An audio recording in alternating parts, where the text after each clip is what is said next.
Man, your head is haunted, you have wheels in your head. You imagine great things, and depict to yourself a whole world of gods that has an existence for you, a spirit realm to which you suppose yourself to be called, an ideal that beckons to you. You have a fixed idea. This is a statement by Max Stirner, the egoist philosopher who believed the only true freedom was freedom from what he called spook. Those invisible ideas, like morality, state authority, religion, and even fixed notions of identity that control our lives. Stirner's vision was to live purely for your own sake and liberated from all external ideals. When I was a confused young girl on the spectrum, his ideas set fire to all the bullshit that I had accepted to be part of the human condition. And today, we're looking into the minds of others who took Stirner's egoism and molded it into their own radical vision, from psychoanalytic anarchists to free market radicals and feminist revolutionaries. This is Recurring Paradox, and today we're exploring some thinkers who may have liked Stirner as much as I do. Let's get started. Benjamin Tucker, a prominent figure in American individualist anarchism, took Stirner's egoism and applied it to the socioeconomic landscape of his time. Tucker's philosophy centered around the idea that freedom could only be achieved through the elimination of state power and the establishment of a free market. His vision of individualism was deeply intertwined with Stirner's rejection of imposed moralities and social constructs. He positioned the individual as the ultimate sovereign. Tucker was an ardent advocate for free market, and he believed that voluntary exchange was the cornerstone of a truly liberated society. He critiqued both capitalism and socialism, and he argued that the former, when intertwined with state authority,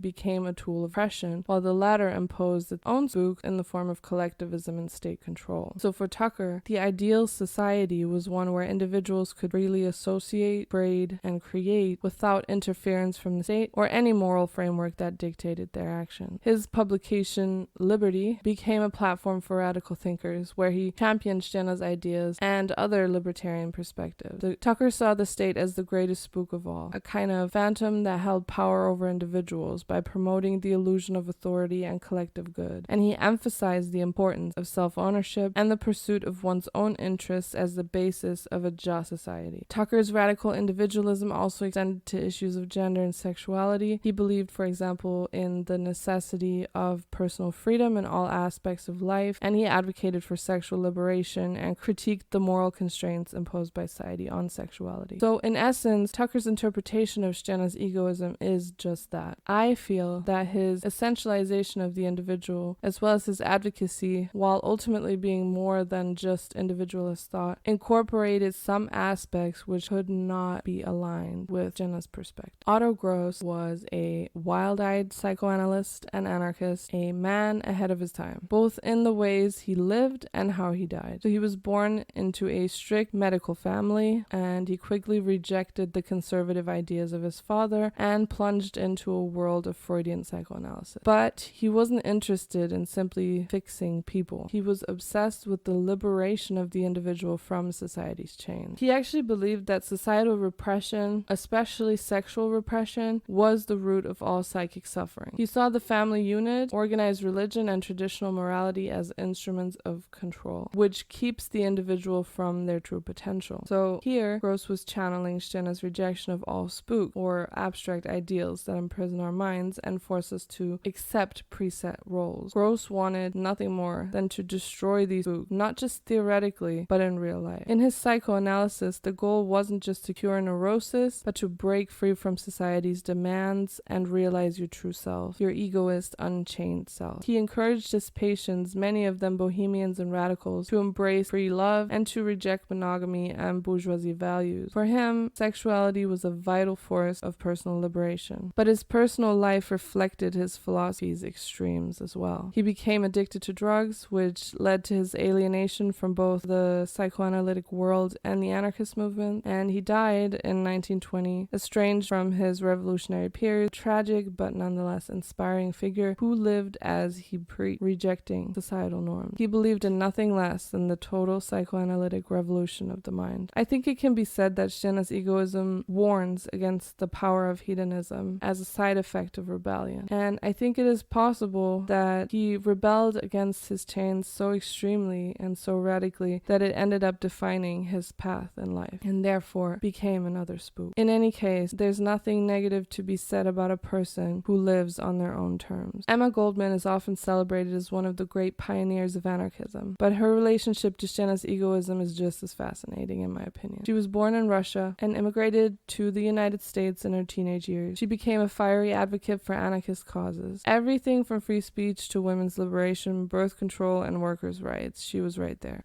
But beneath her political activism, there's a deeply egoistic belief. The individual must be free from all imposed moral code. And this makes her very unique to this day. Goldman encountered Stjena's ego in its own early in her intellectual journey, and his radical ideas about freedom stuck with her throughout her career. Goldman was particularly drawn to Stjena's attack on collectivism and moralism. For her, the revolution was not just about dismantling oppressive political structures like the state and capitalism. It was also about freeing the individual from the mental and emotional chains that society imposed. In her famous essay, The Failure of Christianity, Goldman echoed Stjena's disdain for religion, seeing it as a tool used by the ruling class to keep individuals docile and obedient. Religion, marriage, and patriotism, things like this were all spooks or illusions, right, designed to control the individual. She famously declared, quote, "The most violent element in society is ignorance." So to her, ignorance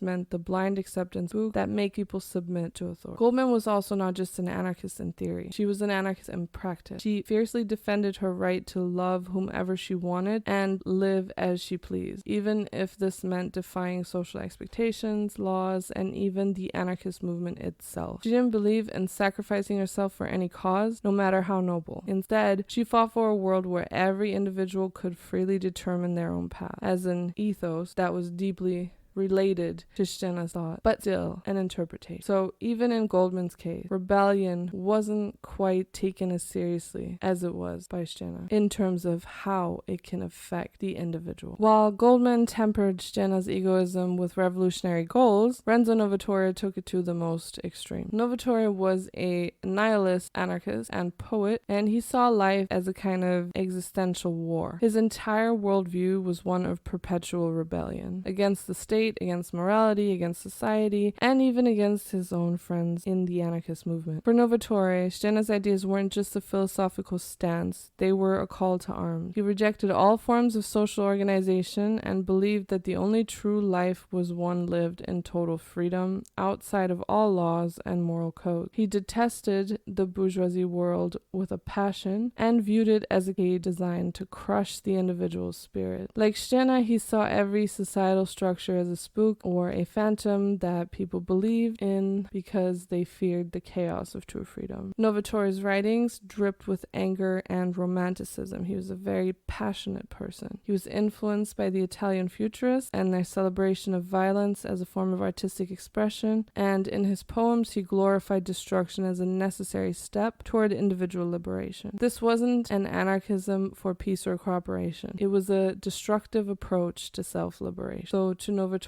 egoism meant absolute rejection of any value system that wasn't self-created. He lived this philosophy to the fullest and ultimately became a fugitive outside the law until his death in a firefight with the police. Dora Marsden is perhaps the least known of the thinkers on this list, but her contribution to egoist feminism was actually groundbreaking. Marsden started out as part of the suffragette movement in the early 20th century in England, but she soon grew disillusioned with its goals. She realized that simply winning the right to vote wouldn't free women from anything. It would only bind them to another form of collective identity. Marsden broke away from mainstream feminism and then started her own publication, which was first called The Free Woman and later evolved into The Egoist. In these pages, she argued for a new kind of feminism, one that wasn't about equality in the traditional sense, but about individual self-determination. So like Stjena, Marsden believed that women needed to reject the spooks of societal roles and moral expectations, even if that meant standing alone. So in her view,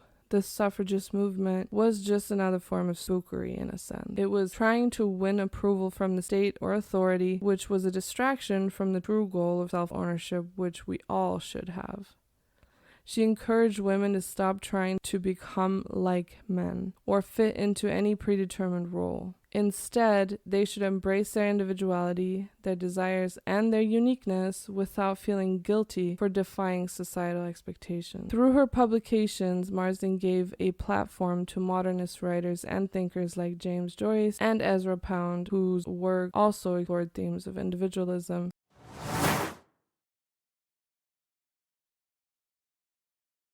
So, in exploring the varied interpretation of Max Genet's egoism, we find ourselves at the complex intersection of rebellion and egoism. Each thinker we've examined highlights a unique perspective on the core principle of living for oneself. Yet, this exploration raises a critical question. Does rebellion against societal norms and spook ultimately serve the egoist cause, or can it transform into a new form of spookery itself? And how does one balance that thin line? So I guess I just want to end with this. As we navigate through this thought and its various interpretations, looking for answers, consulting thinkers outside of ourselves, we have to remember to think for ourselves first, align with our own desire, and be accountable for it within ourselves. Because if we fail to be accountable or in tune with our desires, then rebellion, while a vital expression of egoism, can lead us astray. And this is something that Jenna told us. Really ask yourself what you want and allow it to exist inside you without trying to control or change it. I personally believe that true liberation is more than just rejecting external constraints. It's also about understanding them,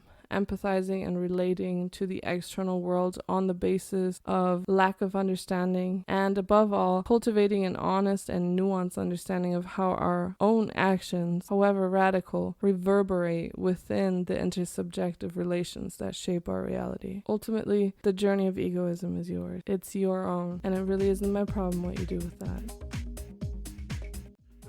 Will not be brought to you by Xerox in 4 parts without commercial interruption. The revolution will not show you pictures of Nixon blowing a bugle and leading a charge by John Mitchell, General Abrams and Spiro Agnew eating hog maws confiscated from a Harlem sanctuary. The revolution will not be televised. The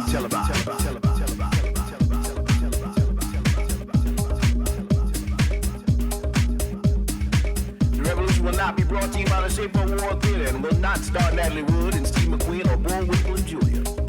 The revolution will not give your mouth sex appeal. The revolution will not get rid of the nub. The revolution will not make you look 5 pounds thinner because